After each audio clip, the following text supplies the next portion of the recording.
কাতারের রাজধানী দোহায় জমকালো আয়োজনের মধ্য দিয়ে অনুষ্ঠিত হয়েছে ১৩তম আন্তর্জাতিক এগ্রিকালচার এক্সিবিশন এগ্রিটেক। এতে বিশ্বের বিভিন্ন দেশের পাশাপাশি অংশ নিয়েছে বাংলাদেশও। বাংলাদেশ দূতাবাসের সহযোগিতায় অংশগ্রহণ করেছে কাতারে নারী প্রবাসীদের নিয়ে কাজ করা একমাত্র সংগঠন অনন্যা। কাতার সংবাদদাতা জিহাদ নূর চৌধুরীর পাঠানো তথ্যচিত্রে ডেস্ক রিপোর্ট। কাতারের রাজধানী দোহায় বসেছে কৃষিপণ্যের দারুণ এক আন্তর্জাতিক প্রদর্শনী এগ্রিটেক। ১৩তম এই আসরে অংশ নিয়েছে বাংলাদেশ সহ বিশ্বের বিভিন্ন দেশের সরকারি বেসরকারি প্রতিষ্ঠান। বাংলাদেশ দূতাবাসের সহযোগিতায় এই আয়োজনে অংশ নিয়েছে কাতারে থাকা বাংলাদেশের নারীদের একমাত্র সংগঠন অনন্যা। তাদের স্টলে স্থান পেয়েছে দেশীয় কৃষিপণ্য, হস্তশিল্প এবং নারীদের তৈরি নানান উদ্ভাবনী পণ্য। বাংলাদেশি ঐতিহ্যের বিভিন্ন ধরনের পিঠাপুলি দেখে উচ্ছ্বসিত মেলায় আসা প্রবাসী দর্শনার্থীরা।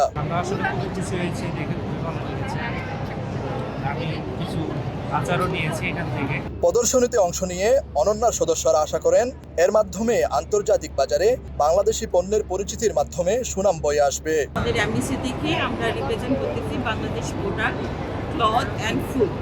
তো আমরা বরাবরের মতো আমরা অনন্যাকে প্রেজেন্ট করছি। এখানে আমরা প্রচুর সাড়া পাচ্ছি। আমাদের বাংলাদেশি প্রোডাক্টস, বাংলাদেশি শাড়ি, কামিজ এগুলো খুব ভালো, সবাই খুব পছন্দ করছে, ভালো সাড়া পাচ্ছি। সো আমরা আশা করি যে প্রতি বছর এই এগ্রিটেকের আয়োজনে আমরা অবশ্যই অংশগ্রহণ করব। Association of Bangladeshi women in Qatar ও অনন্যার প্রেসিডেন্ট নারী উদ্যোক্তা পারভিন সেলিয়া বলেন, কাতারে বসবাসরত বাংলাদেশি নারীদের উদ্যোক্তা তৈরিতে আন্তরিকভাবে কাজ করছে এই সংগঠন। অ্যাসোসিয়েশন সাফল্যের সাথে বাংলাদেশি নারী উদ্যোক্তাদের নিয়ে বিদেশের মাটিতে এই বাংলাদেশের নাম এটা আরো সামনে এগিয়ে নিয়ে যাবে। কাতারের মতো আন্তর্জাতিক প্ল্যাটফর্মে বাংলাদেশি নারী উদ্যোক্তাদের এই অংশগ্রহণ শুধু দেশের ভাবমূর্তিই উজ্জ্বল করছে না, বরং অর্থনৈতিক সম্ভাবনাকেও আরও শক্তিশালী করছে।